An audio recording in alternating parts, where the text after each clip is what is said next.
Peace through strength? Yeah, turns out that's actually a thing. We do have a Fox News alert. Donald Trump, the peacemaker, strikes again. Make no mistake, it looks like President Trump has actually pulled off something here that many presidents before him have failed to do. Obviously, blessed are the peacemakers indeed. I just need to underscore what an enormous moment this is for so many people in this region. It's a momentous day. There's not much good news in the world. This is great news. I am trying to hold it together, honestly. Make no mistake, this is a huge night, potentially the end of the nightmare. President Trump announcing moments ago on Truth Social that Israel and Hamas have both signed off on the first phase of a peace plan. Here it is. President Trump writing on Truth Social, I am very proud to announce that Israel and Hamas have both signed off on the first phase of our peace plan. This means that all of the hostages will be released very soon, and Israel will withdraw their troops to an agreed-upon line as a first step toward a strong, durable, and everlasting peace. Have you ever heard more shock and excitement in the mainstream media, the fake news rallying around President Donald Trump after he announced on Truth Social, yes, there is a peace agreement. Israel will withdraw their troops. There is an agreed upon deadline, an everlasting peace. All parties will be treated fairly, he says. This is a great day for the Arab and Muslim world, Israel, all surrounding nations, and the United States of America. And of course, we thank our mediators from Qatar, Egypt, and Turkey who worked with us to make this historic and unprecedented event happen. Blessed are the peacemakers. Donald J. Trump, President of the United States of America. This long sought after agreement between Israel and Hamas and all these other nations, everything that President Donald Trump has been working for, the wars that he's wanted to end. He always said there were two remaining that he needed to subside. One was the war in the Middle East. The other is the war with Russia and Ukraine. Now it seems like one of those can be checked off of the to-do list. Donald Trump was on Sean Hannity yesterday to go in depth into this peace agreement, in depth into what this deal means. And he said, first of all and foremost, and most importantly, all remaining hostages and all remains of hostages will be released. The big thing is hostages are going to be released. It's probably our time would be probably Monday. And, you know, they're a terrible situation. They're deep in the earth, and they're being gotten, and a lot of things are happening right now. As we speak, so much is happening to get the hostages freed, and we think they'll all be coming back on Monday. So it looks like that's the thing, and that'll include the bodies of the dead. All the hostages, we believe, coming back on Monday, as early as Monday. That's when Donald Trump expects the hostages and, of course, the remains of hostages who are deceased to be released to the families, which is one of the staples and one of the stipulations he's had from day one. As you can imagine, the hostage families, or the families of the hostages here in the United States of America, were ecstatic. Howard Lutnick got them all around a cell phone where President Donald Trump was there to share their good news and celebrate their good fortune with them. They want to say something. Is that right? All right, hold on. President Trump, you have the best crowd in the world. What do you guys have to say to President Trump? Thank you. Thank you very much, everybody. You did it. You did it. Thank you. This is amazing. Mr. President, we believe in you. We know you've done so much for us over the past, since you became a president, and even before that.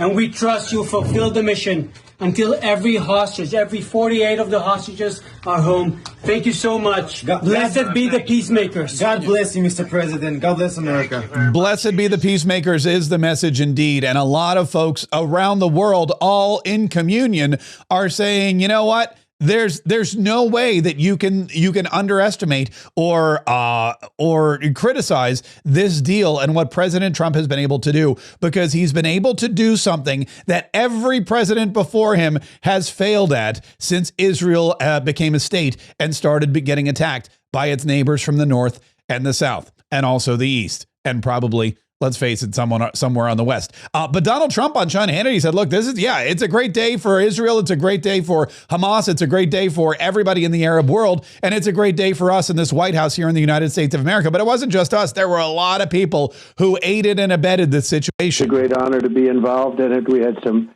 tremendous help, as you know, with everybody from Steve Witkoff and Jared Kushner and Marco, and we had everybody. JD, the whole group was just amazing, and the military was, as you know, very instrumental in getting this done. We have a great military with great leadership.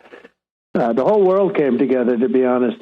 So many countries that you wouldn't have even thought of it, and they came together. The world has come together around this deal, and that's something I would say that without that wouldn't happen. So many countries that you wouldn't have thought of have wired their best wishes and their commitment to do whatever is necessary.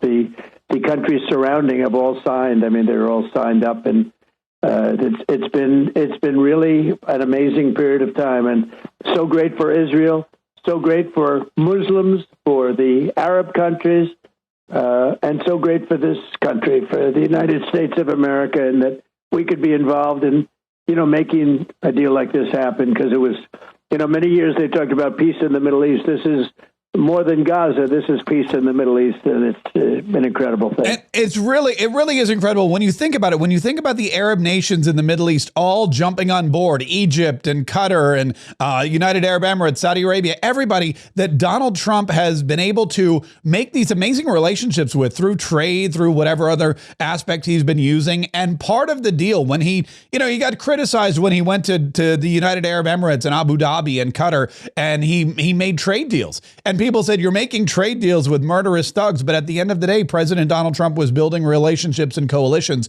which led to the greatest event of all since his presidency. And that is this peace deal in the Middle East. Well, I develop relationships with people, and sometimes those relationships lead to great things. And in the case of many of the Arab nations, the wealthiest nations in the world, if you look, although with what we've done in the United States, I think we top everybody by a lot. Yeah. Donald Trump, of course. Yeah. They're all great nations, but we're still the greatest. But Donald Trump said, look, it's not just the coalitions. It's not just what we were able to do, but peace through strength was a huge part of this plan.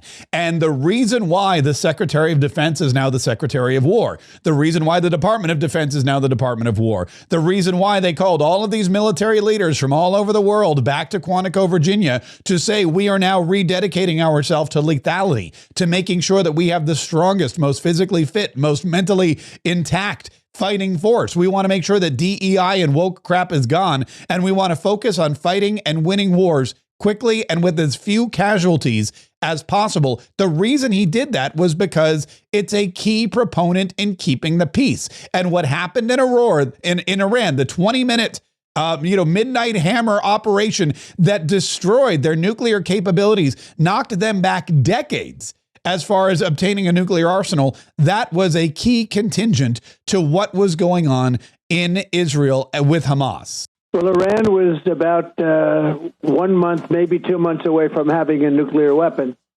And if I allowed that to happen, this deal would not have been possible. Or if it was, it would have a tremendous cloud over it, because you'd have a country with a nuclear weapon that was not obviously very friendly. And the power of nuclear weapons is something that we shouldn't even be talking about. It's so massive. And so by doing that, we now have something where actually Iran and a number of people have been talking about a deal, but it's a very much different Iran. And frankly, we've had some very good conversations. And as you saw, they blessed the deal. They put out a few hours ago a statement that they agree with the deal and they blessed the deal. That's a tremendous thing. I believe if they had a nuclear weapon, it would be a whole different. Even if we made the deal, it would have a very dark cloud over it because of what could potentially happen. So now there are no dark clouds. We're going to have peace. And by the way, I believe Iran's going to be actually a part of the whole peace situation. But countries that frankly didn't get along, they're all involved, and it's brought the whole world together. It's amazing. It really is amazing, and it has brought the whole world together. And Gaza will be unrecognizable by the time this peace deal is over. You may remember another time that the media laughed Another time that the media scoffed was when President Donald Trump said he wanted to rebuild Gaza. He wanted to go in there, bulldoze the place, rebuild it from top to bottom, and make it the Riviera of the Middle East. He wanted and imagined luxury hotels. He imagined a tourist destination. He imagined a place that was an investment by the entire world. And all of these countries that he's mentioning over and over again, they are very wealthy countries. They are technologically advanced countries. They are countries that understand how investment is not just good for financial gain, but is also a way to keep the peace. Because if you take something like Gaza and have every single country in the world invested in it, or every single country in the region, Israel, for example, Qatar, United Arab Emirates, Saudi Arabia, even the European countries of Great Britain and Germany and France invest in Gaza. And of course, if the United States and Israel have a massive investment in rebuilding it, then nobody is going to allow their investment to fall into the hands of terrorists. Nobody is going to allow all that money that they're putting into rebuilding Gaza to be destroyed by some jihadis. It's not going to happen. And Donald Trump understands that. Where your money is, your focus is. And where you invest, you keep the peace. That is why places like Dubai and the United Arab Emirates, that's why those places are so safe, because there's massive investment and there's massive understanding that those are the places that are going to remain peaceful. Gaza will be the next. I guarantee, in a long line of those. And the other key component to all of this, in addition to peace through strength, were the tariffs. And Donald Trump, again, putting his foot down, saying tariffs, tariffs, tariffs. The reason we have ended this war, the reason the hostages are coming home, the reason Israel and Hamas will now be able to live peacefully side by side are because of tariffs. You know, having the ability to deal with trade, having the ability to use tariffs to help me make a point.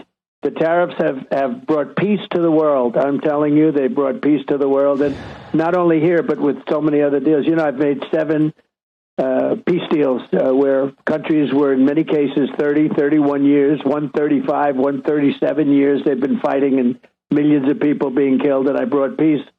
And I did it through, in not all cases, but probably in at least 5 of the 7 that we've done so far. It was through trade, that we're not going to deal with people that fight. We're not going to deal, and we're going to put tariffs on you. We're not going to let you deal in the United States. We'll put tariffs on you. And without that, without the tariffs, I mean, far more than even the money that we're taking in, which is trillions of dollars, essentially trillions of dollars, far much more importantly, it gives you a tremendous road to peace and the saving of millions of lives, just millions and millions of lives.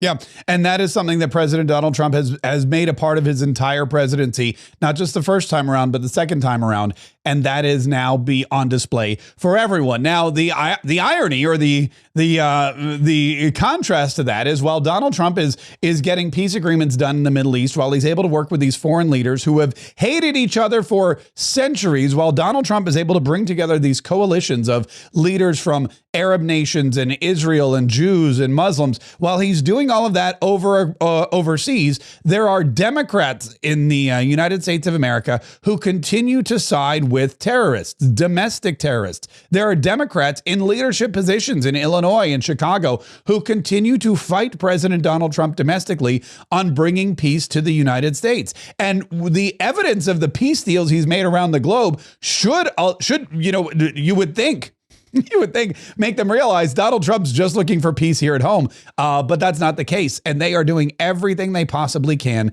to thwart him at every single angle. And Stephen Miller, who is the deputy chief of staff in charge of immigration and domestic policy, has pointed out again that the Democrats are right now the largest part of the problem. Well, look, I hate to say it, Sean, but Democrat leaders are siding with the domestic terrorists. Antifa is waging, as I explained in that clip you played, daily violent assault against ICE officers.